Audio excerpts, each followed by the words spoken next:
Ce que nous le vivons à l'instant, si nous le vivons au moment que nous le vivons. Je dis souvent quand je prends la parole pour prêcher la parole de Dieu, ce qui a été fait a été fait. On ne peut pas revenir sur ce qui a été fait. Les réunions que vous avez eues, on les a eues. Et c'est fini, elles sont passées.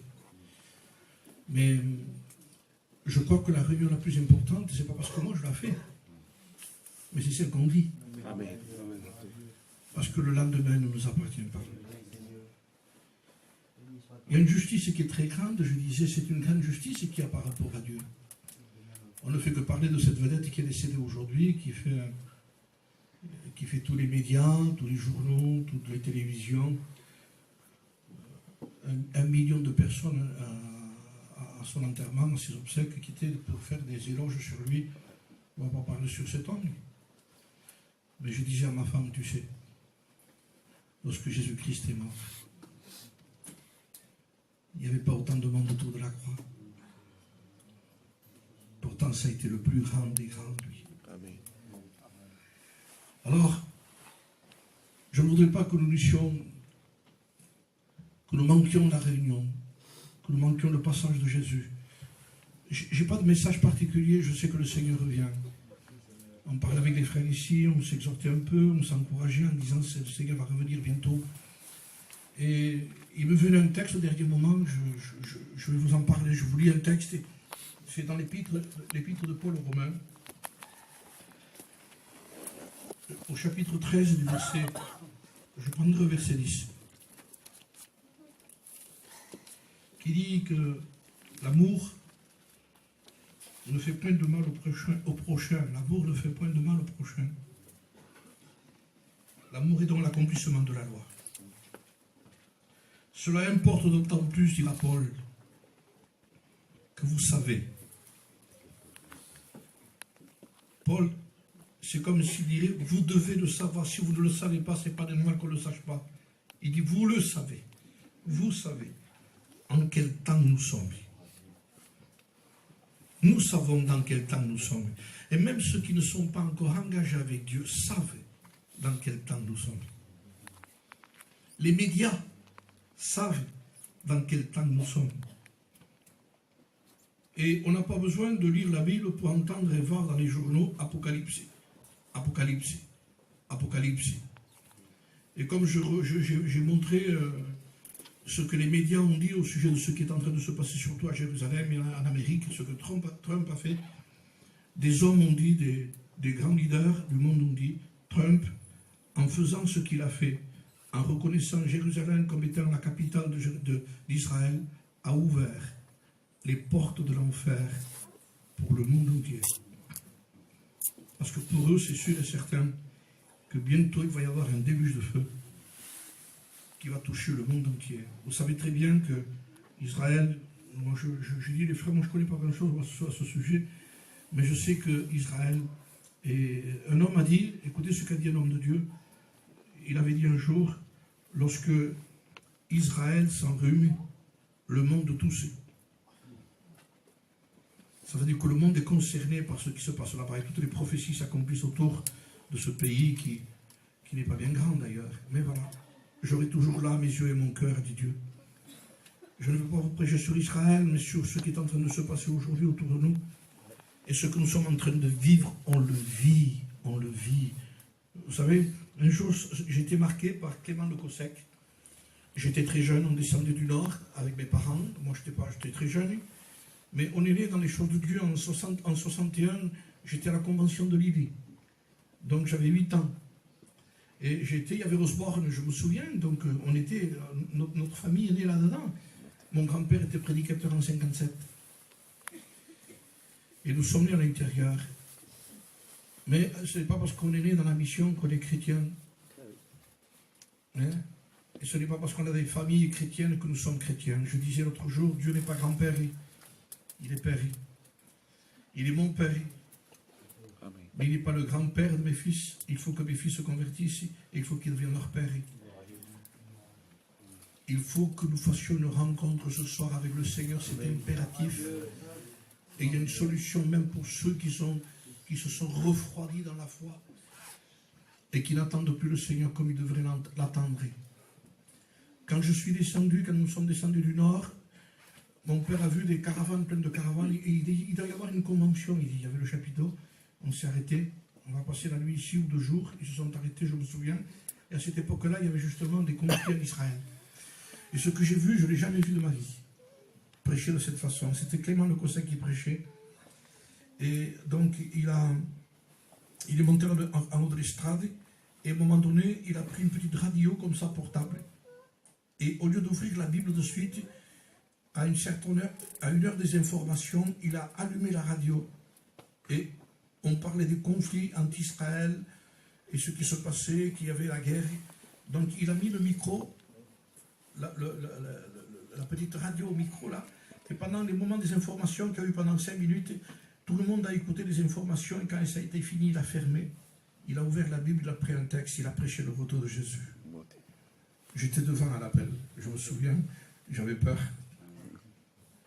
J'étais convaincu que le Seigneur venait et que je n'étais pas prêt. J'étais convaincu que Jésus venait et que je n'étais pas prêt. Et vous savez, je crois même, et je le crois et je le prêche, qu'il n'y a pas simplement, c'est ma façon de le prêcher, il n'y a pas simplement ceux qui encore ne sont pas baptisés qui ne sont pas prêts. Il y a beaucoup de baptisés qui ne sont pas prêts chez nous. Alors, je voudrais que nous profitions de ce texte-là, qui dit, cela importe d'autant plus que vous savez en quel temps nous sommes. C'est l'heure. Et j'ai aimé ce mot. C'est l'heure. C'est même pas le mois, c'est même pas l'année, c'est même pas le jour, c'est l'heure. Je me suis dit, de quelle heure il parle, Paul? De quelle heure il parle? C'est l'heure de vous réveiller, enfin du sommeil, car maintenant le salut est plus près de nous que lorsque nous avons cru. La nuit est avancée. La nuit est avancée, ça veut dire que le jour va se lever. Et le jour n'est pas autre chose que le retour de Jésus. Hein? La nuit est avancée, le jour approche. Dépouillons-nous donc des œuvres des ténèbres et revêtons les armes de la lumière. Marchons honnêtement, comme en plein jour, loin des excès de l'ivrognerie, de la luxure, de l'impudicité, des querelles et des jalousies. Mais revêtez-vous du Seigneur, Jésus-Christ, et n'ayez pas soin de la chair pour en satisfaire les convoitises. Jésus revient. Amen. Et c'est une question ce soir, c'est une question d'1 heure, parle Paul. Et je crois à l'heure ici. Vous avez remarqué qu'une réunion dure à peu près 1 heure, 1 heure et demie. Hein? Donc il semblerait que Paul dira, c'est l'heure de la réunion, les frères. C'est le moment de prêter nos deux oreilles, parce que la vie chrétienne se vit, frère. Elle ne se croit pas sans vivre, elle se vit. La foi d'aujourd'hui me fait peur, moi. Il faut faire une différence entre ceux qui croient en Dieu et ceux qui croient Dieu. Croire en Dieu, c'est croire à l'existence de Dieu. Mais ça, on n'a pas besoin d'être un chrétien pour croire à l'existence de Dieu. Les démons croient aussi. Mais ce n'est pas des chrétiens, hein, c'est des mauvais esprits. Ils croient en Dieu et ils tremblent, ils ont peur. Parce qu'ils savent que Dieu existe. Nous ne croyons pas simplement que Dieu existe. Nous croyons Dieu et nous croyons ce qu'il dit. Et notre foi ne repose pas sur une croyance, sur une foi comme ça, passagère, sur quelque chose qui n'a pas de fondement. Mais notre foi a des fondements. Et les fondements de notre foi est la parole de Dieu. Ce n'est pas autre chose. Quand quelqu'un dit qu'il a la foi, il a la Bible. Quand quelqu'un a la Bible, il a la foi. Amen. Nous sommes enracinés dans les choses de Dieu. On ne construit pas en hauteur, non. On construit en profondeur. Parce que c'est ça la vie chrétienne. Amen. Vous savez, il y a quelqu'un qui m'a envoyé un message au sujet de certains bambous qu'il y a en Chine, au Japon surtout. Des bambous qu'il y a au Japon. Il m'a expliqué, je lui ai dit, envoie-moi tout parce que je veux tout savoir sur ça. Parce que c'était intéressant. Alors il m'a envoyé, c'est pas quelque chose de chrétien, hein. C'est quelque chose qui a été vu par des hommes qui l'ont fait, qui l'ont vu. Il y a des bambous au Japon qui, lorsqu'ils sont semés, il leur faut 6 ans avant de sortir. Ils sont semés à l'intérieur d'une façon qui les sème, et c'est au bout de 6 ans qu'on voit le bout du bambou qui sort. 6 ans pour voir le morceau de bambou qui sort. Mais après 6 ans, et quand il est sorti, il grandit d'1 mètre par jour. Il y a eu assez de profondeur pour qu'il y ait de la hauteur. Alors tous les jours, c'est 1 mètre. Et il y a des bambous qui atteignent 40 mètres de hauteur. Mais ils sont tellement approfondis que les ouragans, les tremblements de terre qu'il y a au Japon ne peuvent rien contre ces bambous. Parce qu'il y a plus de profondeur que de hauteur. Et notre vie, il faut que nous l'examinions calmement, sans nous énerver, sans nous vexer, mais en écoutant la parole de Dieu comme étant un message qui nous avertit. Dieu est en train de nous parler. Amen. Parce que moi je parle, mais par les événements qu'on vit, par les temps qu'on vit. Est-ce que vous savez ce que c'est quand la Bible dit que Dieu va dire à certaines personnes, je ne vous ai jamais connu. C'est le pire des cauchemars qui puisse exister, mais dont on ne se réveillera pas. Ce serait une réalité. Il faut que vous compreniez que la mort, c'est le rendez-vous de tous les vivants. Et la justice de Dieu a voulu que l'homme milliardaire qui était Johnny Hallyday, et qui est décédé, un clochard est plus que lui aujourd'hui, parce que lui, il est vivant. Et ça veut dire que ce soit un pauvre, que ce soit un riche, nous allons tous quitter la terre. Mais nous savons que nous allons la quitter la terre. Nous savons aussi que le Seigneur vient chercher son Église. Il ne vient pas chercher n'importe qui. Et on ne quitte pas la terre n'importe comment non plus. Il faut que notre foi ait des fondements. Et nous devons nous examiner. Faire un examen réel de notre propre vie. Je vais être très simple, mais très précis dans les choses que nous sommes en train de vivre aujourd'hui. La vie chrétienne se vit. La vie chrétienne se vit. Si parfois on s'aperçoit qu'il semblerait qu'il manque certaines choses dans notre vie, écoutez, mettez-vous en règle ce soir, c'est l'heure. N'attendez pas en disant, on va voir dans les prochaines réunions, ou l'année prochaine, je partirai avec un groupe. On n'en est pas là encore. On n'en est pas là. Nous vivons heure par heure. De toute façon, on ne peut même pas vivre 2 secondes à la fois. On pourrait dire 2, 4, 6, 8, 10 quand même. Non, 1, 2, 3, 4, 5. Pourquoi? Parce que nous vivons à fur et à mesure que ce que nous vivons. Et nous ne pouvons pas dire que demain, nous serons là. Quelle fragilité. Alors sur quoi est bâtie notre vie? Sur quoi est construit le projet? Pourquoi tant de soucis? Pourquoi tant de tracas? En disant, mais comment je ferai? Qu'est-ce que je boirai? Qu'est-ce que je mangerai? Comment on fera? De quelle façon on fera? Je vais vous imaginez, vous êtes assis sur une chaise. Écoutez ce que je vous dis là. C'est une vérité. Vous êtes assis sur une chaise. Vous et moi, on ne peut pas dire demain nous serons là. Mais si la chaise pourrait parler, dirait moi j'y serai. Et vous diriez c'est vrai. Elle y sera. Et moi je ne peux pas dire j'y serai. Alors qui je suis? Si la chaise peut dire elle, moi je peux y être, et moi je ne sais même pas si j'y serai. Alors, si nous sommes en train d'écouter un message, si le Saint-Esprit est en train de parler dans nos cœurs par un texte, c'est l'heure de vous réveiller. Parce que quand quelqu'un s'endort, il ne s'aperçoit pas. Vous êtes aperçu que vous dormiez? Moi un jour, j'étais en train de combattre au volant. J'avais ma famille, j'avais mes enfants, ma femme. J'avais été dans une ville à côté de Toulouse. Mais je combattais sur le sommeil. Je combattais. Mais je ne voulais pas m'arrêter. Et à un moment donné, je ne me suis pas aperçu. Je me suis trouvé de l'autre côté de la route. J'ai donné un coup de volant. Je me suis garé. Je suis descendu. Si vous saviez combien je m'en voulais. Parce qu'il y avait ma femme et mes enfants dedans. Tu te rends compte? Il y avait un moyen de faire quelque chose. Puisque tu sens que la tête est en train de tomber, de baisser, que tu sens qu'il y a une lourdeur.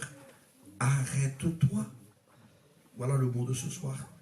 Si tu sens qu'un sommeil t'a pris, si tu sens que tu ne ressens plus les choses comme avant, la vie chrétienne n'est pas un songe, n'est pas un rêve, c'est une réalité. Amen. Avec des luttes, des craintes, des tourments, des vents contraires, mais toujours vaillant, toujours combattant, et toujours aimant le retour de Jésus-Christ. Amen. Parce que le retour de Jésus-Christ, il faut l'aimer. Amen.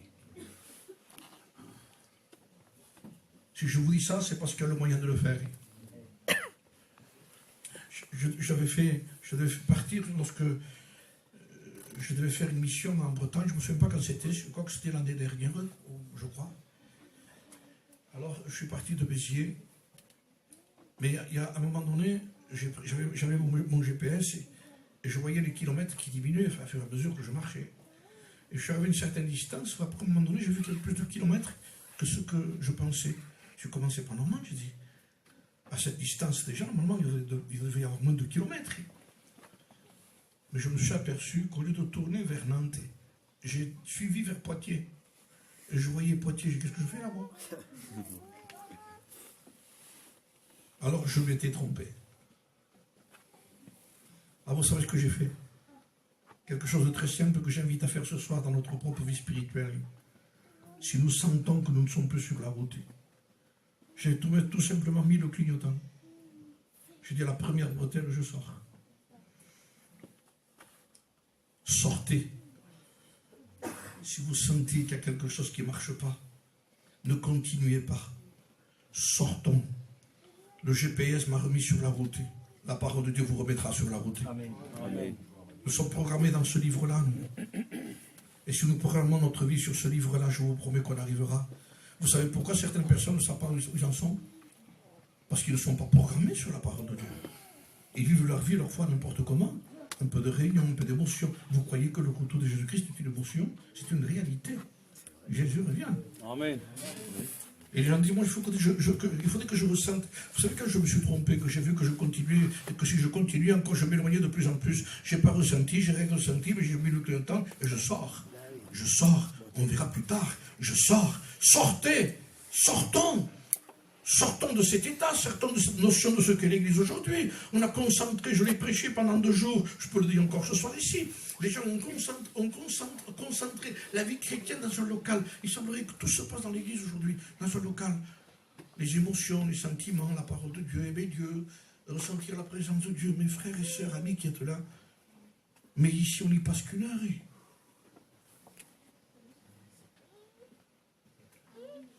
Dehors, c'est 23 heures. Il faut que nous puissions réaliser que nous attendons Jésus ici et dehors, partout. Et que quand quelqu'un attend quelque chose, on le voit. Vous savez, j'avais fait une mission à Paris. Je n'ai pas l'habitude de prendre le train. Alors, je prends toujours mon auto quand je pars faire une mission. Mais quand j'étais parti, donc, ils sont venus me chercher à la gare, les frères de Paris. J'ai fait la mission, et après ils m'ont laissé à Charles de Gaulle, là-bas c'est énorme. Moi, c'est une ville. Alors je dis, écoute, frère, tu vois, c'est par là. Et après ils sont partis. J'avais fini la mission. Alors, je me renseignais, parce qu'avec un quart d'heure, parce que comme ils n'avaient pas des attentats, aujourd'hui on n'a qu'un quart d'heure pour dire là où est le train, à certains endroits. Et vous avez qu'un quart d'heure pour arriver au quai. Si je vous dis ça, c'est parce que c'est des images que je vous donne. Mais des images de réalité de ce qu'on vit. Et je me suis aperçu, donc, il fallait qu'un quart d'heure pour trouver l'endroit. Un quart d'heure, c'est court, hein. Mais alors je me renseignais partout. Alors je demandais, il y a le train qui part de tel endroit à tel endroit. Alors moi, ma femme, continuellement, j'étais en train de questionner ma femme, c'est toi qui as les tickets, c'est toi qui tu les as poinçonnés, tu as fait tout ce qu'il fallait. Mais à continuellement se renseigner, parce qu'on ne voulait pas manquer le train. Voilà l'image que je vais vous dire. On ne voulait pas manquer le train. Je ne voulais pas manquer le train, vous comprenez? Même si je l'aurais manqué, ce n'était pas un problème, j'aurais pu le prendre l'autre fois. Mais je ne voulais pas le manquer. Comprenez-le bien que ce que nous allons manquer, si vous le manquez d'une seconde, ou vous le manquez de 10 jours, c'est manqué. Hein? Il y en a qui j'en peux plus, je le prenais, mais tu l'as manqué.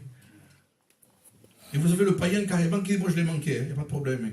Mais quand quelqu'un le manque peu, il a manqué quand même. Donc il faut être prêt. Et il faut être OK. Et les gens voient quand quelqu'un cherche quelque chose. Vous savez, il n'y avait pas besoin de rendre au témoignage que je cherchais quelque chose. Quand les gens me voyaient, ils savaient que je cherchais un endroit. Ma façon de faire, ma façon de m'habiller, la valise à la main, et constamment avec ma femme, il faut aller par là, il faut aller par là. Et quand j'ai trouvé l'endroit, comme c'est là le quai, c'est là, il faut attendre ici. Mais constamment, quand il y avait quelqu'un, monsieur, je voulais être sûr, c'est là, monsieur, c'est là. Pourquoi on ne se questionne pas constamment par rapport à Dieu? C'est là, Seigneur, que tu me veux. C'est là qu'il faut que je marche. C'est comme ça que vit un chrétien, Seigneur. C'est l'affaire que je dois faire ici. Si tu veux que je le fasse ça, constamment. Pourquoi? Parce que rien d'impur n'héritera le ciel. Oui, il y aura beaucoup de pécheurs dans le ciel qui se sont repentis, mais pas des pécheurs qui ont continué à pécher. Parce que le ciel, si on vit dans le péché, on n'y rentre pas. Le sacrifice a été trop grand pour que nous puissions croire que dans le ciel, on peut rentrer n'importe comment. Jésus a dit à certaines personnes, je ne vous ai jamais connus. Et ça, c'est quelque chose de réel, c'est biblique, c'est écrit dans la parole de Dieu. Nous sommes obligés de nous rendre compte que des temps que nous vivons aujourd'hui, et c'est l'heure de ce soir pour les jeunes. Moi, ce qui mentait ma vie, si j'avais peur, je croyais tellement en Dieu, je savais que je n'étais pas prêt. Et quand j'ai donné mon cœur à Dieu, alors j'ai tout fait pour que ce cœur reste entre les mains de Dieu. Je n'ai pas été meilleur qu'un autre, au contraire. Je rappelais l'autre jour dans une réunion que la faiblesse, c'est la part de tous les chrétiens. Un chrétien est faible. Mais il ne faut pas confondre si le mot faiblesse ne veut pas dire péché. Parce que Paul disait qu'il est faible que je sois faible. Paul n'était pas un pécheur. Il ne se considérait pas à la hauteur par rapport à ce qu'était Dieu. Et ça, c'est la part de tous les enfants de Dieu. Nous ne sommes pas à la hauteur par rapport à Dieu. Nous sommes des faibles. Et je leur ai dit, il faut faire la différence, frères et sœurs, entre le faible et le léger. Un faible, c'est biblique. Un léger, c'est païen. Un léger, c'est quelqu'un qui vit n'importe comment et qui dit, mais non, Dieu le voit. Non, non, non, non. Ça, c'est être léger. Un homme a été pesé à la balance. Pourquoi? Parce qu'il prenait les choses de Dieu. Au temps du livre de Daniel, il prenait les choses de Dieu et il mélangeait les choses de Dieu avec ce qu'il vivait lui. Il a pris les choses du temple, il les a mélangées. Belshazzar, il s'appelait. Une main est sortie, il a écrit sur le mur. Et quand il a vu cette main, ses genoux ont commencé à trembler. Il a voulu savoir ce qui était écrit. Il y avait écrit, tu as été pesé, tu as été trouvé léger. Et ton temps est compté. On ne se moque pas de Dieu. La Bible dit ce que l'homme aura semé, il le récoltera aussi. C'est écrit dans la parole de Dieu, dans le livre des Galates. Et quand j'ai lu ce texte, on ne se moque pas de Dieu. Je dis, comment on pourrait se moquer de Dieu? Comment quelqu'un pourrait dire, je me moque de Dieu? Personne ne peut dire ça. Maintenant, je vais vous donner la version de ça, à ma façon, comment je le vois. Parce qu'il parle de semencer. Alors, j'étais en train de parler, je donnais l'exemple de quelqu'un, par exemple avec Pascal. Et Pascal vient me trouver, et il me voit fâché à moi. Je suis fâché. Je suis en train de semer, j'ai récolté. Il dit, pourquoi tu es fâché? Mais parce que j'ai récolté des pommes de terre. Mais qu'est-ce que tu as semé? Des pommes de terre. Mais qu'est-ce que tu voulais? Des poireaux. Mais c'est là qu'intervient le mot. Mais tu te moques de moi, quoi. Tu sèmes des pommes de terre et tu voudrais autre chose? C'est ce que veut dire le texte. Parce que le texte dit, celui qui sème pour la chair, moissonne la chair et la corruption. Mais celui qui sème pour l'esprit, moissonne la vie éternelle. Dis-moi comment tu vis, je te dirai qui tu es. Ne me dis pas que tu crois, non, dis-moi comment tu vis. Parce que vivre est au-delà du mot croire. Parce que la vraie foi, c'est vivre l'évangile. Amen. Et aujourd'hui, on dit, mais Dieu le voit, non. C'est ce que tu sèmes que tu moissonneras. Celui qui sème la chair moissonne la corruption. Et on s'étonne. On s'étonne après qu'on cherche des solutions autre part. On s'étonne parce qu'aujourd'hui, on se sent mal et on ne se sent pas à la hauteur. Mais vous savez, la faiblesse, je suis d'accord. Et je disais la définition de la faiblesse. Elle est simple chez nous. Je disais, un faible, c'est tellement faible qu'il faut qu'il prie tous les jours. Alors voilà la définition de la faiblesse. C'est là que Dieu intervient quand quelqu'un dit, moi je suis qu'un faible, moi je suis un faible, moi. Eh bien c'est pour ça, oui d'accord, tu es un faible. Dans la définition du faible, je suis tellement faible qu'il faut que je prie tous les jours. Sinon je suis un léger. Un faible n'est pas pesé à la balance, un léger oui. Faible, un faible, c'est quelqu'un qui il est tellement faible qu'il faut qu'il lise tous les jours sa Bible. Parce qu'il sait qu'il n'y arrivera pas. C'est ça la définition pour moi de la faiblesse. La faiblesse de quelqu'un, c'est pas quelqu'un qui dit, moi je suis un faible, Seigneur. Alors lis, prie, puisque tu es faible. La seule façon d'être fort, c'est de lire la parole de Dieu, d'avoir communion avec Dieu, de mettre ta vie en règle, d'avoir une bonne conscience envers Dieu, une bonne conscience vis-à-vis de Dieu, de réparer, d'arranger, d'avoir ce que dit l'apôtre Saint Paul avant ce retour. Il dit bien ceci, marchons honnêtement, ne soyons pas malhonnêtes. Mettons notre vie en règle vis-à-vis de Dieu. Dieu le voit, bien sûr qu'il le voit. La preuve qu'il le voit, c'est que Dieu est en train de nous parler. Et lui, il est temps de se mettre en règle. Dites-moi si vous sauriez, et si je saurais, qu'après la réunion ici, à 10h30, c'est sûr et certain, Jésus vient chercher son église. Qu'est-ce que vous feriez? Qu'est-ce que je ferais? S'il y aurait quelqu'un à qui je ne parlerais pas, qu'est-ce que je ferais, moi, de suite là? Je sors de la réunion, je prends mon portable, allô, oui, je te demande pardon, on se réconcilie, c'est bon, c'est moi qui ai tort. Non, c'est moi qui ai tort. Non, excuse-moi, non, c'est moi qui ai tort. On mettait tout du côté pour avoir le pardon de Dieu. Qu'est-ce qu'on ferait après? Si un gadget aurait fait quelque chose, vous savez, je vous dis ça parce que c'est arrivé dans ma famille, ça. Et quand je parle de ça, je suis obligé d'en parler. Et comme ça touchait ma famille, ça touchait ma mère. Aujourd'hui, ma mère, je ne l'ai plus. C'était une chrétienne baptisée depuis des années, ma mère. Et mon père aussi. Mais voilà. Ils vivaient un peu n'importe comment. Même beaucoup. Et je me suis aperçu que leur vie ne cadrait pas avec ce qu'ils étaient. Ils allaient chiner. Et ils chinaient mal. Et en plus, mon père était un homme de caractère. Il faisait 1m85 et il ne fallait pas lui marcher sur le pied. Mais il allait à la réunion. Et il prenait sa scène. Et un jour, ma mère s'est fâchée avec l'épicerie, avec l'épicière qui était en face de la maison. Il fallait traverser la route. Et ma mère s'est fâchée avec la femme qui était en face. Et vous dire pourquoi il s'est fâché. Parce que la femme lui faisait un crédit. Et qu'un jour, il y avait tellement longtemps qu'elle ne payait pas son crédit que la femme lui a dit, en plus, vous voyez, en plus, c'est elle qui s'est fâchée. Vous vous rendez compte? La femme de Madame Baptiste, elle s'appelait Baptiste, Madame Baptiste, vous me devez ça depuis tant de temps. Et c'est elle qui s'est fâchée. Alors, elle allait plus à l'épicerie parce qu'elle était fâchée. Et c'était elle qui devait. Mais elle allait à la réunion. Et un jour, elle a reçu une nouvelle de sa santé. Elle ne croyait pas qu'elle avait ce qu'elle devait avoir. Elle avait des brûlures à l'estomac. On a été à Montpellier, examen. Le docteur est venu nous trouver. Et nous a dit carrément, elle en a que pour 6 mois. Alors qu'on croyait que c'était banal. 6 mois. Et 6 mois après, elle est morte. Mais avant de mourir, pendant ces 6 mois, ma mère s'est mise en règle. Et je crois qu'il n'y a pas plus grand et plus fort qu'un docteur pour mettre en règle quelqu'un aujourd'hui. Je suis arrivé à comprendre ce mystère, que certaines missions, certaines prédications n'arrivent pas à faire quelque chose pour quelqu'un. Et quand quelqu'un souffre de quelque chose et que le docteur lui dit, monsieur, venez, j'ai tous les examens, asseyez-vous, monsieur, asseyez-vous. Nous avons fait les scanners, les IRM, les bilans de sang, les analyses, et quand le docteur a dit, monsieur, asseyez-vous. Alors nous, on essaie de s'encourager un peu. Non, monsieur, c'est sérieux. Et quand le docteur dit c'est sérieux, je dis ça y est, on y est.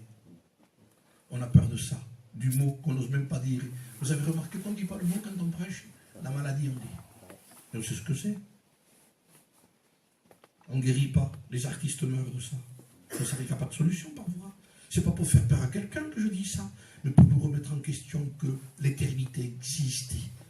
Et que c'est à ce moment-là que par rapport à la prédication, elle allait à la réunion, elle allait à ce culte, elle prenait à cette scène, mais elle ne se parlait pas quand même avec l'épicière. Vous comprenez un christianisme comme ça, vous? On ne se parle pas, on fait comme on veut, on se dispute, on fait ceci, on fait cela, on fraude, on dit n'importe quoi, on va n'importe où. Les chrétiens vont dans les cinémas, vont partout, vont sur les îles et tout aujourd'hui, les chrétiens. Frère, vous croyez qu'on a le temps, excusez-moi le mot, avec tout le respect que je vous dois, d'aller sur les îles bronzées, alors que Jésus revient? On attend Jésus, on ne l'attend pas. Vous croyez qu'on a le temps de faire des projets, de bâtir, de construire, d'acheter, d'aller?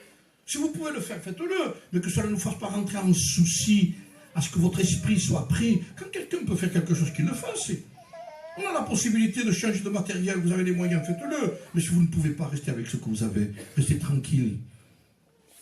Ne rentrez pas dans des soucis, dans des crédits qu'on ne peut pas payer après. On dit, j'ai tellement de soucis que je ne peux pas aller à la réunion. Tellement de problèmes. Vous avez prié avec du souci? J'ai prié avec du souci, moi. Quand on prie avec du souci, on ne sait pas ce qu'on dit à Dieu, parce qu'on part. Seigneur, je te bénis, je te remercie, et je suis parti avec le souci. Parce que je pense au problème. Parce que mon problème est plus grand que ce que je dis après. Vous comprenez ça? Vous lisez la Bible avec du souci, avec du tracas. Vous lisez toute une page, mais qu'est-ce que j'ai lu? Parce que vous êtes partis, on part avec le problème, on part avec les difficultés. C'est pour cela que la Bible dit, faites connaître tous vos besoins à Dieu par des prières, des supplications et des actions de grâce. Et la paix de Dieu, qui surpasse toute connaissance, gardera vos cœurs et vos pensées en Jésus-Christ. Nous avons tous intérêt à avoir nos cœurs et nos pensées en Jésus-Christ. Nous sommes en danger ici, nous ne sommes pas chez nous ici. Un chrétien n'est pas chez lui ici. Frères et sœurs, vous n'êtes pas chez vous. Pendant le temps que ma mère a été malade, elle a compris qu'il y avait quelque chose à faire. Elle aimait bien parler avec ses sœurs aussi, critiquer un tel et l'autre. Vous savez, aujourd'hui, la critique, c'est plus la critique chez nous. On ne fait que parler. Hein. On critique, on parle de quelqu'un qui n'est pas là. Écoutez la cassette de la calomnie sur Jimmy, et vous verrez ce qu'il dit sur ce sujet. On ne critique pas, mais alors de quoi tu parles? Il n'est pas là, on parle pas, c'est tout. Aujourd'hui, ça existe partout, ce que je vous dis ici. Parce que quand quelqu'un ne parle pas, quand quelqu'un ne prie pas, quand quelqu'un n'a pas communion avec Dieu, il faut qu'il parle de quelque chose. Hein. Quand on n'a rien à faire, il faut bien faire quelque chose. Mais si au lieu de prier entre 3 ou 4, parce qu'on peut parler de la personne, mais pas entre nous, en parler à Dieu. Elle dit, écoutez, il y a un problème, on va prier pour cette sœur, on va prier pour ce frère. Au lieu d'en parler entre nous, on va en parler à Dieu pour que Dieu puisse l'aider, la fortifier sur ce contexte. Dans notre propre vie, vous ne croyez pas que ça irait mieux, souvent, chez nous? Et qu'on n'aurait pas besoin de dire aux gens, allez, louez le Seigneur, allez, excusez-moi de dire le mot, parfois il faut un animateur derrière une estrade pour que les gens ressentent la présence de Dieu, et pour qu'on dise, le Seigneur va vous bénir. Mais écoutez, quand on est enfant de Dieu, je le disais encore hier, on ne vient pas à la réunion pour rencontrer Dieu, on vient apporter Dieu. On porte Dieu, on a Dieu, parce qu'on a Dieu dehors. Si on n'a pas dehors, qu'est-ce qu'on fasse ici, nous? On ne vient pas ici pour rencontrer Dieu, on est chrétien, nous, on est enfants de Dieu. Et je voudrais dire à quelqu'un qui veut être un chrétien, il peut l'être, et il peut être un chrétien authentique, avec un témoignage, avec une vie avec Dieu, avec une communion avec Dieu. Nos églises, nos chrétiens aujourd'hui ne prient plus. Je le disais partout, ça s'arrive partout. Quand on parle de la prière, c'est presque un mystère. Comment un chrétien qui ne prie plus? Vous imaginez ça? On dit bien que la communion, c'est la respiration de l'âme. Alors écoutez, le poumon, il ne marche pas alors. Chrétien, on le dit bien qu'un chrétien, ce n'est pas n'importe qui, non? On le chante, ça. Parce que c'est une réalité. Dieu a fait de nous des gens avec un héritage. Un héritage qui n'est pas ici-bas, qui est là-haut. La Bible dit, nous sommes d'une patrie. Le mot patrie veut dire pays d'où on est né. Nous avons une patrie. Pierre dira voyageurs temporaires, voyageurs passagers. Nous ne faisons que passer. Mais qu'est-ce qu'on croit que nous on s'installe ici, que nous faisons toute l'Église? Mais comprenez bien que Jésus-Christ, en 1900, il assistait aux réunions, lui. Vous n'étiez pas là, nous? En 1800, dans les réunions, il était là, lui. En 1700, quand il y avait des réunions, quand l'Église se réunissait, il était là.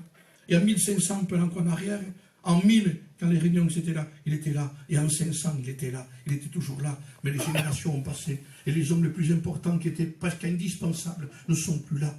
Jimmy va partir. Payon est parti.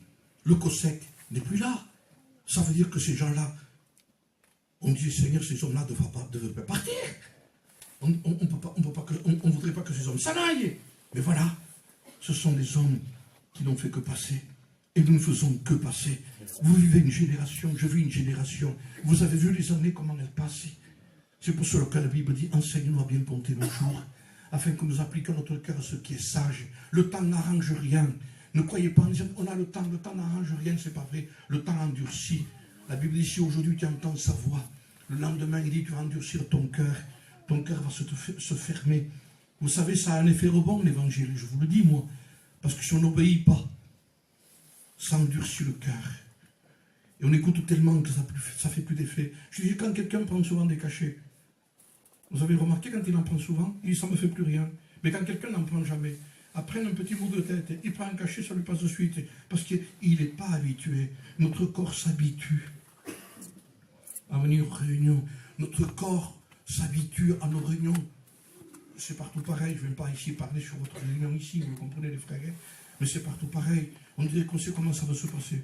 On va présenter la réunion, on va dire le mot que presque c'est toujours pareil. Excusez-moi de vous dire ce que je vous dis. Hein. On va prier parce que sans lui on ne peut rien faire. Je voudrais qu'on essaie de calculer ce que je vous dis ici pour démontrer qu'on peut rentrer dans une routine, une habitude, alors que le Seigneur n'est pas le Dieu d'une habitude, ni d'une routine. Il veut bénir nos vies, il veut bouleverser notre vie, il veut une autre visitation du Saint-Esprit dans notre cœur, pour nous rendre compte que nous sommes dans les temps, nous sommes arrivés dans les temps, et il faut que nous puissions nous examiner nous-mêmes. Nous avons fait rentrer Dieu dans notre programme, frères et sœurs. Il est obligé de rentrer dans nos horaires. Je vous le dis. Et c'est comme ça, et ça se passe partout comme ça. On a ce qu'il faut, bien entendu, il faut bien un programme. Je ne dis pas ça. Ne croyez pas que je vais bouleverser les réunions ici et la façon qu'on fait. On essaye de faire pour notre mieux par rapport aux choses de Dieu. Mais c'est lui qui doit faire les choses chez nous. Si lui ne les fait pas. Et quand on sent qu'on commence à lui laisser la place, vous avez vu le résultat qu'il y a? Parce que dans le fond, le Seigneur dit, écoute, tu sais, je te demande de rien faire, moi. Tu me gênes, pousse-toi. Jésus n'a jamais dit en avant. Ça veut dire passer devant.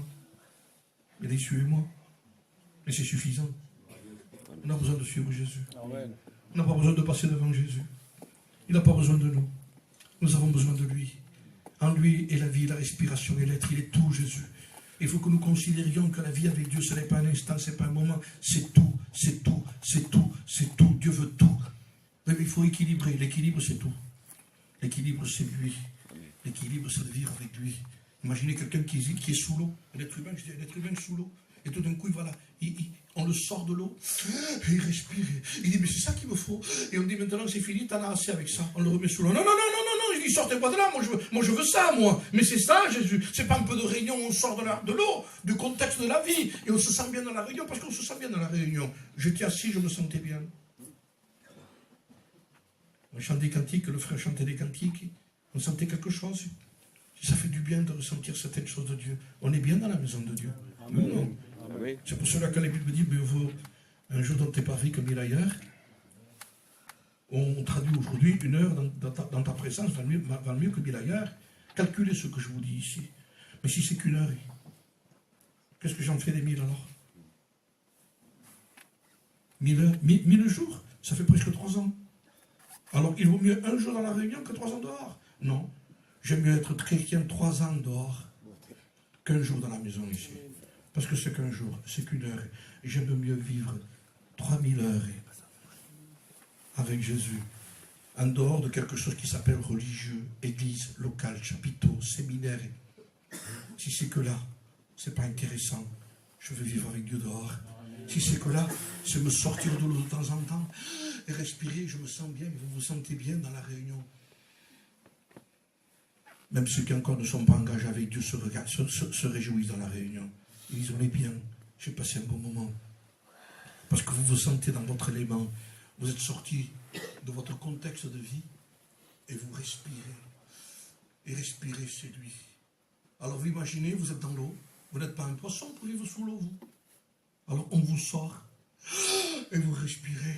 C'est la réunion, ça. Et on finit la réunion, on vous met dessous, non? Non, on dit non.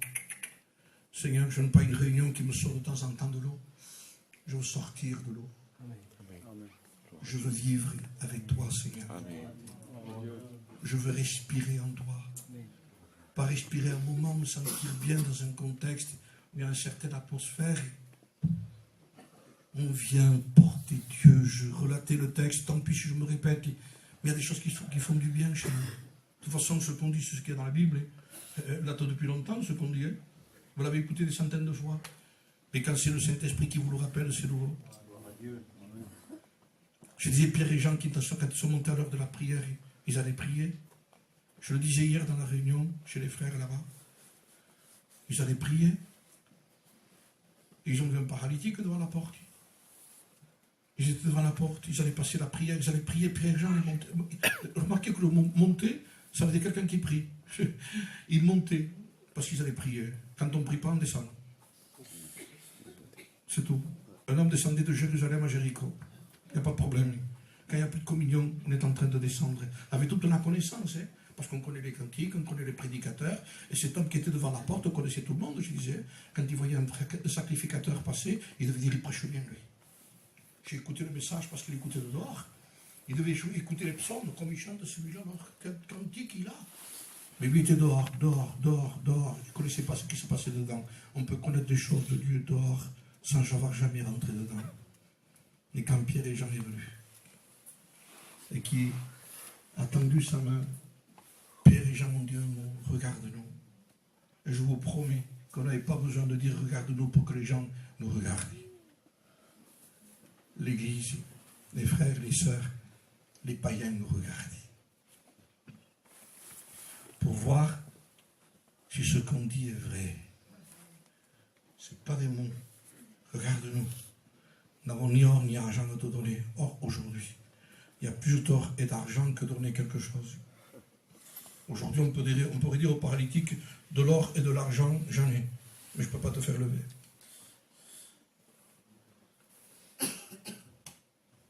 Et c'est ce qui est en train d'arriver.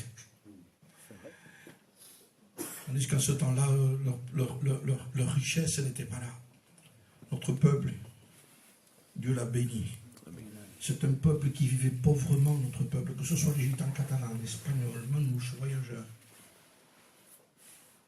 Nos ancêtres faisaient des paniers, ou les autres essayaient de vendre un cheval. Ils vendaient des chevaux de temps en temps. C'était comme ça, notre peuple. Ils amenaient la nourriture. Mais aujourd'hui, notre peuple a des terrains partout. Et même s'ils en auraient un, ils seraient contents, mais ils en veulent un autre. Et qu'il y a une villa à côté, mais si la cuisine a été changée de l'autre, ils veulent la même cuisine. Donc on est en train de prospérer, mais pas dans le bon sujet. Si on pourrait joindre les deux, mais c'est difficile, parce qu'on ne peut pas servir deux maîtres à la fois. Parce que l'un sera aimé, et l'autre haï. On ne peut pas servir Dieu et maman. C'est un choix. Hein. Moi je vous prêche, mais c'est un choix. Le choix, on le fait tous les jours. Hein. Moi, après prêcher, là, vous dire quelque chose de bizarre. Hein. Après prêcher, je peux rentrer dans un bureau de tabac, acheter un paquet de cigarettes et fumer. Hein. T'as vu, Xavier? Je l'ai vu dehors en train de fumer. J'ai changé de choix. C'est un choix. C'est un choix de tous les jours.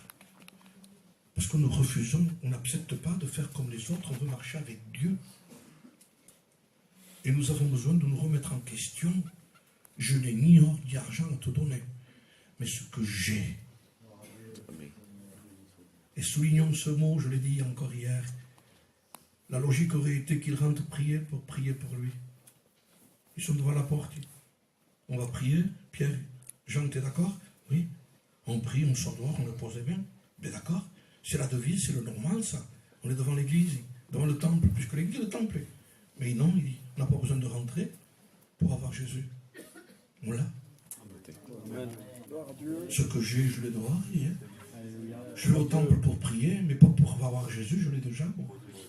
Et ce que je vais donner aux gens qui sont dehors, je vais le donner avant de rentrer. Parce qu'il faut qu'ils rentrent pour l'avoir. Les gens ne veulent pas rentrer à la réunion aujourd'hui. Ils veulent qu'on leur donne dehors. Parce qu'ils en ont assez de dire viens ici. Viens ici. Et il n'y a pas ce qu'il faut parfois. Ils veulent voir dehors ce que nous sommes. Il faut qu'on leur dise dehors, nous n'avons rien, nous. Mais ce que nous avons, nous vous le donnons. Et quand ils se convertissent, et quand il a été guéri, il est rentré dedans après. On veut qu'ils rentrent avant qu'ils soient bénis. Il faut les bénir dehors. Gloire à Dieu. Amen. Parce qu'on oblige les gens, on dit, tu n'aimes pas la réunion, il faut que tu aies la réunion. Hein. Je le disais encore hier, que par la réunion, tu es perdu si pas la réunion. D'accord, il n'y a pas que moi qui s'est perdu. Il y a bien des gens aussi qui vont à la réunion qui sont perdus, ils disent eux, parce qu'ils connaissent ce qui se passe dehors. Parce qu'il y a plus de dedans que de dehors. Ici, ça, il n'y a pas de problème. Hein. Tout le monde est sain. Hein. On a une attitude qui est comme ça, le temps des cantiques, compris. Hein. Excusez-moi les sœurs, je ne juge pas parce que le voile le faut pour toutes les sœurs. Mais un voile, ça vaut 1,50 € au marché. Mais ce que demande dessous, c'est une consécration avec Dieu. Amen. Lisez ce qu'est la signification du voile. Le maître, 1,50 €. Vive une consécration. Vous voyez qu'il y a beaucoup de choses qui se défont chez nous petit à petit, qui prennent une attitude. J'ai fait une mission il y a des années à Anduze, dans les Cévennes. Notre région là-bas, Nîmes, Anduze, c'est une région protestante. C'est là qu'il y a eu les plus grands hommes de Dieu protestants. Écoutez bien le mot protestant. Le mot protestant, c'est parce que Luther a protesté. Il n'était pas d'accord avec l'Église catholique. Luther. Et de là vient le mot protestant. Ils ont protesté. Ça a été des guerriers, des hommes de Dieu. On appelait ça, là-bas, dans le sud, les prédicateurs du désert, parce qu'il fallait qu'ils se cachent, parce que l'Église catholique les persécutait. on les mettait à mort, on les mettait sur les galères. Et nous avons tous eu de ça, nous. Parce qu'il y a un musée qui s'appelle le musée du désert là-bas, où nous l'avons visité. Donc il y a les édits du roi que si quelqu'un recevrait un protestant chez lui, il serait aussi condamné. C'était la persécution totale. Mais ce n'est pas ça qui les arrêtait. Ils étaient remplis du Saint-Esprit, ils allaient prêcher dans les déserts. Mais un jour j'ai fait une mission chez eux. Tout était devenu liturgique. Il fallait se lever à tel numéro, il fallait s'asseoir à tel numéro. Pas pour critiquer les protestants, mais pour vous dire ce qui est arrivé petit à petit, petit à petit, petit à petit, petit à petit. Petit à petit. Ceux qui étaient vivants a été enlevé. Il n'a laissé que ceux qui restaient.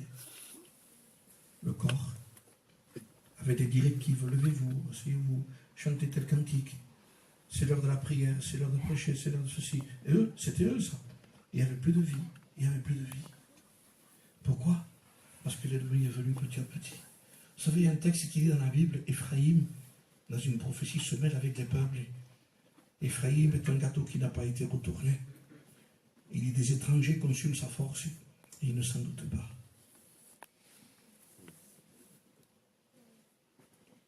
L'ennemi est en train de vouloir consumer la force des chrétiens et de l'Église. Le chrétien n'a plus le temps. Regardez le temps du chrétien, je vous dis ça, c'est un dialogue qu'on a entre nous. Ce n'est pas une grande prédication, on ne cherche pas à apporter des grands messages. Mais nous vivons ce que nous vivons. Et nous devons nous examiner avec vérité, sérieux. C'est l'heure, les frères. La voix de l'archange, le son de la trompette. Les morts en crise l'entendront, et certains vivants n'entendront pas. Est-ce que vous imaginez qu'un mort qui meurt en crise l'entendra, et que certains vivants n'entendront pas? Parce que leurs oreilles ont été bouchées par les sujets de la terre. Vous savez ce que disait Petit Nègre? Je l'ai connu, moi, c'était le frère à Jimmy. Et c'était un homme qui avait beaucoup de connaissances, lui. Et il disait un jour, alors que les gens venaient le trouver pour rapporter certains ragots de certains, il dit, frère, donc, j'ai quelque chose à te dire. Il dit, tu sais, une telle, il dit, attends, c'est sûr ce que tu dis, tu l'as vu, toi, ça? Il dit, non, on me l'a dit. Alors, arrête, il dit, mon oreille n'est pas une poubelle. C'était bien. Vous savez que petit à petit, on s'est laissé voler ce qui est en train de se passer chez nous. Nous devons avoir l'oreille d'un disciple qui est tendu vers le ciel. Vous savez qu'à un moment donné, il y a un langage qui se faisait, qui c'était sur les bateaux, c'était sur le Titanic et d'autres, qui s'appelait le langage par morse. On tapait comme ça. Par exemple, pour dire A, je vous dis comme ça, moi, 3 fois. A. Donc, ils comprenaient que c'était la lettre A. Pour dire, par exemple, la lettre B, on faisait 2 fois. Donc, A, B. Je vous dis ça comme ça. Mais c'était comme ça qu'on tapait pour dire le mot. Mais Morse était un homme. Et c'était un chrétien. Il s'est converti, cet homme. Et c'est lui qui a inventé ça. Alors, il y a eu un recrutement à un moment donné parce qu'on manquait d'hommes comme ça. Vous avez le temps, non? On a le temps. Dieu. Donc, il y avait un recrutement de ça. Et c'était rare la personne qui savait comprendre les signaux comme ça. Alors, quand le directeur a reçu, il y avait la salle d'attente où les gens étaient dans le salon pour attendre que le directeur les appelle. Donc, tout le monde était là en train de discuter en attendant que le directeur les appelle pour voir s'ils pouvaient être embauchés. Et à un moment donné, pendant que les gens parlaient, quelqu'un s'est levé, rentré, un qui était avec eux s'est levé et rentré dans le bureau du directeur. Le directeur, à un moment donné, est sorti, il dit, maintenant j'ai la personne qu'il me fallait, vous pouvez partir. Et les gens ont dit, on ne comprend pas, il dit, vous nous faites attendre pendant des heures ici, vous n'avez même pas convoqué ici, je vous ai convoqué, il dit. Je vous ai convoqué par morse. J'ai tapé sur mon bureau et j'ai dit, si quelqu'un écoute le message, au moment où je suis en train de frapper, qu'il rentre au bureau, c'est lui qui sera pris. Mais les autres étaient tellement en train de discuter que leur oreille n'était pas là. C'est la même image pour le retour de Jésus-Christ. L'homme ne parlait pas, lui. Il n'était pas rentré en discussion. Il voulait le travail. Il s'était concentré sur le travail et son oreille était là. Pas dans la discussion. Aujourd'hui, l'oreille du chrétien, la plupart des chrétiens en général, elle est à la télévision, dans les choses que disent les missions, les meilleures musiques du monde, les meilleurs artistes. On connaît tout. Les gens connaissent tous les parfums. Notre peuple connaît tous les parfums, toutes les marques, tout. Mais quand on leur parle d'un texte de la Bible, on dit, c'est écrit ça? Tu ne connais pas la Bible? plus grande marque de parfum qui puisse exister. Tu ne connais pas le vase que Marie a brisé? Tu le connais, celui-là de parfum n'a pas de marque. Il avait du prix. Aujourd'hui, notre intéressé partout sort pour les choses de Dieu. Comment voulez-vous qu'on puisse échapper, dire à la parole de Dieu, en négligeant un si grand salut? Frères et sœurs, Jésus revient chercher ceux qui lui appartiennent. Amen. Ceux qui vivent avec lui. Comment voulez-vous passer l'éternité dans un endroit où on n'est pas capable de passer 10 minutes avec lui? Tu viens me chercher, mais je ne peux pas être avec toi. Il y a une promesse du Seigneur. Seigneur, il a dit, Père, je veux que là où je suis, ce que tu m'as donné, ils soient aussi avec moi. Mon désir, c'est que tu les amènes avec moi. Je les veux là-haut. Il nous veut avec lui. Et c'était sa prière. Jean 17, je les veux là-haut. Mais ça, c'est le retour de Jésus. Il faut attendre encore. Mais en attendant, qu'est-ce qu'on fait sur la terre? On peut exaucer la prière de Jésus. Seigneur, en attendant, je veux que là où moi je suis, tu puisses y être aussi. Gloire à Dieu.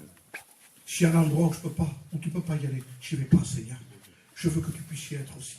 S'il y a une conversation où toi tu n'y es pas, j'arrête, Seigneur. Je veux que là où je suis en attendant, tu puisses y être aussi. Dans une affaire que nous sommes en train de faire avec des gadgets, je le dis souvent ça, parce que ça touche le réel. Ça touche, je ne peux pas vous prêcher sur un texte qu'on ne vit pas. Je vous prêche ce qu'on vit, ce qu'on entend. Hein? Une proposition qui n'est pas honnête.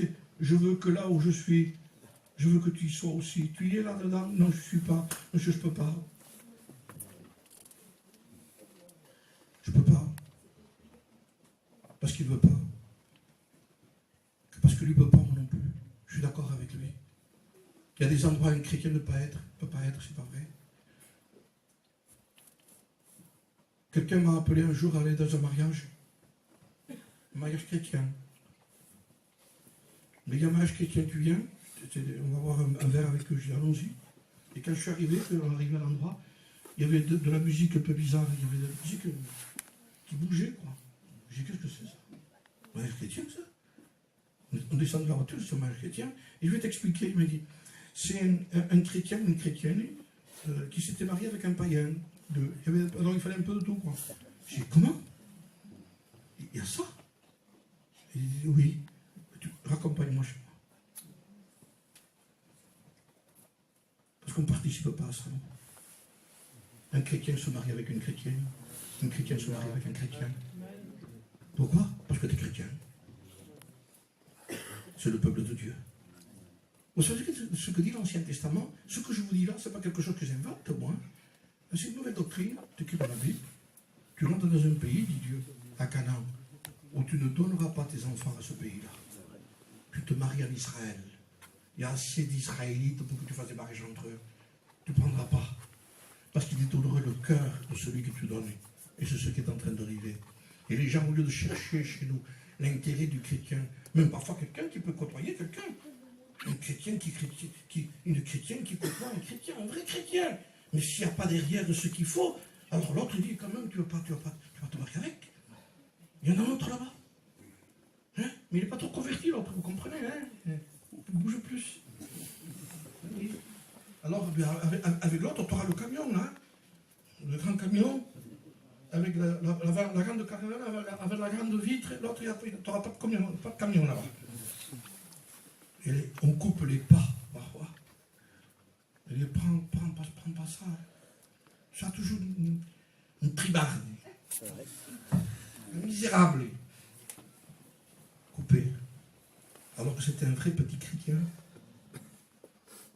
Le mariage s'est fait. La ruine. La ruine. Pourquoi? Parce que c'est un attelage disparate, dit la parole de Dieu. Écoutez bien un texte, et vous le comprendrez par rapport à ce que je vous dis.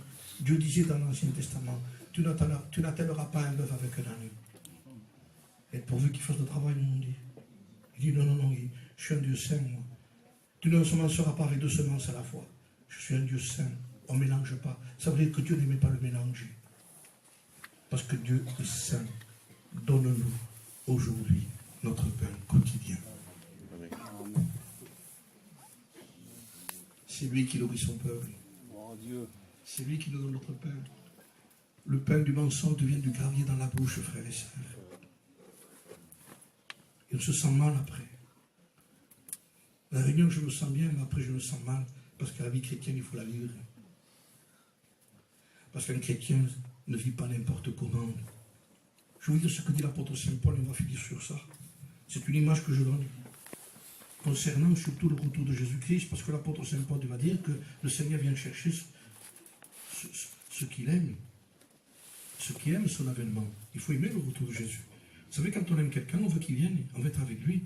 Mais aujourd'hui, on n'est pas pressé. Hein? On dirait presque, bon, tu as le temps de venir, parce qu'on n'est pas trop prêt à partir. Alors que l'Église doit soupirer à ça, il faut que je parte, je veux partir, moi. Et aujourd'hui, les chrétiens sont tellement installés. On a acheté une villa, on a acheté des dossiers, on a plusieurs voyages. Frère, Jésus revient, que vous le vouliez ou pas, que nous soyons prêts ou pas, il vient quand même. Amen. Paul dira, nous faisons profession d'ambassadeurs pour Christ. Nous sommes des ambassadeurs de Christ. Et je vous explique simplement, et on finit, ce que c'est une ambassade, et vous le savez. Une ambassade, c'est une grande maison qui fait à peu près 1000 ou 2000 mètres carrés, qui est dans un pays étranger. Et je vous donne l'image. L'ambassade d'Amérique en Chine, ils n'ont rien à voir, ils se ressemblent à rien du tout. Mais en Chine, vous avez une maison qui fait 2-3 000 mètres carrés. À l'intérieur, ça parle américain, ça mange américain, ça parle hauteur d'un Chinois. Ils font 1m95, 1m85, ils se ressemblent à rien du tout. Mais ils sont dans un pays étranger. C'est une ambassade, mais qui n'appartient pas à ce pays. Mais ils sont là. Ils ne parlent pas pareil. Est-ce que vous comprenez ce que je vous dis? Ils n'ont pas le même langage que les autres. Ça veut dire que l'Église de Jésus-Christ est une ambassade dans le monde où ils ne sont plus pareils. Ils ne parlent pas pareil. Ils n'ont pas la logique de ce qui se passe dans le monde. Dans le monde, il t'a fait ça, fais-lui ça. Il t'a fait ça, dis-lui ça. Et de cette façon, fais-lui ça. Ta fille a souffert, qu'il le quitte, excusez-moi le mot. Eh bien, si ça ne marche pas, on peut faire autre chose plus tard, hein. Ça marchera. C'est pour ça qu'il y a tant de problèmes chez nous sur les remariages. Vous comprenez? Parce que nous avons eu des problèmes. Parce que c'est dans l'ambassade que tout se passe, logiquement. Dehors, c'est païen. Dehors, il faut les ignorer. Mais pourquoi l'ambassade ici? Pourquoi l'ambassade existe? Et Paul, afin que nous leur disions, nous vous en supplions, soyez réconciliés avec Dieu. Ça veut dire que l'ambassadeur, il sort de l'ambassade, il va faire des autres. Nous vous en supplions, soyez réconciliés avec Dieu. Rentrez dans l'ambassade. Il faut les faire rentrer chez nous, mais nous ne devons pas rentrer chez eux. Le bateau, quand il navigue, c'est un bateau de plaisance. Quand il coule, c'est le Titanic. Pourquoi? Parce qu'au lieu de rester sous l'eau, l'eau est rentrée dedans. Quel désastre quand l'eau rentre dedans, quand le monde rentre à l'intérieur, et quand le chrétien mélange tout, magique du monde, musique de Dieu, on ne sait plus quel CD, on peut se tromper. De CD de Dieu, tout de Dieu, frères et sœurs, je vous exhorte à tout donner à Dieu. Vous allez regretter ce que vous faites. Il ne faut rien garder. Nous sommes des ambassadeurs pour Christ. À l'intérieur de cette ambassade, nous parlons le même langage. Nous vivons la même vie. Parce que nous sommes du même pays. Nous sommes dans la même patrie. Nous sommes tous nés de Dieu. Nous sommes nés dans la clinique de la nouvelle naissance. C'est la croix. Si tu es né à la croix, frère, tu es mon frère à moi. Si je suis né à la croix, nous sommes frères tous les deux. Parce que nous sommes nés au même endroit, à la même clinique. Et nous avons le même père. Et en plus, nous avons le même lait. Le même lait. Le lait spirituel est pur, par lequel on peut croître et grandir. Désirer comme des enfants nouveau-nés, le lait spirituel est pur. Si vous avez goûté que le Seigneur est bon, et si vous êtes né, parce que quand on est né de Dieu, on veut ça. J'ai lu un article. Il y avait chez ma soeur, Télé 7 jours, il y avait écrit le livre le plus vendu en français. Le plus lu en France. J'ai dit, quelle honte. Que ce soit chez les païens, je suis d'accord, mais pas chez les chrétiens. Ce n'est pas le programme que nous devons savoir. Il faut savoir le programme que Dieu nous a mis. Hein? Amen. Il est là. Lis ta Bible. Prie tous les jours. Ne perds pas du temps. Ne te laisse pas voler. Le diable est un voleur. Il dévalue ce que tu es. Tu es un fils de Dieu. Tu as de la valeur. Tu es noble. Il t'a ennobli. Autrefois, tu étais ténèbres, dira l'apôtre Saint Paul. Aujourd'hui, tu es lumière. Marche comme un enfant de lumière. Tu n'as rien à faire avec les ténèbres. On ne mélange pas ce qui est sel avec ce qui est impur. On ne mélange pas. Si dans un verre de lait, vous mettez 2 gouttes de mazout, vous ne le donnez pas à votre enfant. Jette ça, tu dis. Mais attends, il n'y a rien dedans. Après 2 gouttes de mazout, non, je ne donne pas ça au petit. Parce qu'on ne mélange pas, on veut de l'huile pure de l'évangile. On ne mélange pas les choses de Dieu. Frères et sœurs, on est chrétien ou on n'en est pas. C'est un miracle. C'est un miracle d'être un chrétien. Je ne dis pas qu'il faut que tu deviennes un chrétien par tes efforts, parce que ce n'est pas l'effort de quelqu'un qui fait devenir un chrétien, c'est sa repentance. C'est sa soumission, son humilité qui te permet de marcher avec Dieu. C'est à ton livre, ça. Je finis. Est-ce que vous lisez la Bible? Frères et sœurs, ne me répondez pas. Est-ce que vous lisez la Bible? Si vous ne lisez pas la Bible, c'est ce problème que je trouve dans toutes les églises aujourd'hui. Est-ce qu'il y a des réunions de prière? Est-ce que les réunions de prière, il y a autant de monde qu'une réunion normale? Au moins la moitié. Mais j'ai entendu le témoignage, c'est partout pareil. Il y a une église à Béziers, il y a 300 personnes aux réunions. Mais moi, je compte les gens par rapport à la réunion de prière. Quand on me dit combien de membres tu as, je dis combien, attends, je dis combien de membres tu as dans ton église de réunion de prière? Tant. Alors n'exagère pas par rapport aux membres que tu as. Regarde par rapport aux membres qui sont dans la réunion de prière. Parce que c'est ça qui compte. Quand l'église prie. Parce que le Seigneur a dit, ma maison sera appelée une maison de prière pour tous les peuples. Vous comprenez? Et comme disait un serviteur de Dieu, ce n'est pas une maison de cantique ni de prédication, mais une maison de prière, dit Jésus. Amen. Et c'est ce qui se fait le moins. Partout, c'est pareil. On dirait qu'on a pris le virus. Que la réunion de prière, on dirait que c'est celle qui compte le moins. Il vaut mieux, écoute bien ça, que tu manques une réunion d'évangélisation que tu ailles à la réunion de prière. Parce qu'on a besoin de toi pour prier pour ceux qui vont être évangélisés. Tu peux venir aux deux, viens aux deux. Mais si tu veux le choix d'uni, choisis la réunion de prière. Parce qu'on a besoin de frères et de sœurs qui prient, qui intercèdent et qui travaillent avec nous. Amen. Amen. On prie le Seigneur. Merci Seigneur. Tu nous fais la joie d'être là. Merci Seigneur. Tu nous dis que c'est l'heure et que l'heure est avancée. Et que s'il y a des choses à faire, il faut les faire ce soir. C'est dans notre cœur que ça se fait ici maintenant. Parce que si jamais tu nous parles pour nous reprendre, Seigneur, mais tu reprends ce que tu aimes. Et même si tu châties ce que tu aimes. Parce que ceux qui n'ont pas part au châtiment, c'est parce qu'ils ne sont pas fils, tu as dit. Mais ceux qui ont part à la correction, c'est parce qu'ils sont fils. Seigneur, si tu nous as corrigés, si tu m'as corrigé, c'est parce que je suis fils.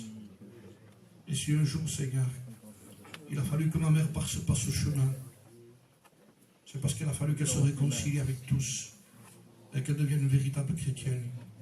Merci Seigneur, parce que je sais que ma mère a mis de l'ordre dans sa vie avant de quitter la terre.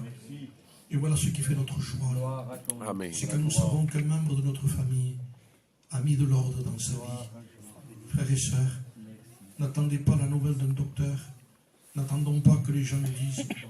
Toi-même et moi-même, ensemble, particulièrement, personnellement, mettons de l'ordre dans notre vie. Amen. Au nom de Jésus. Amen. Amen. Amen. Amen.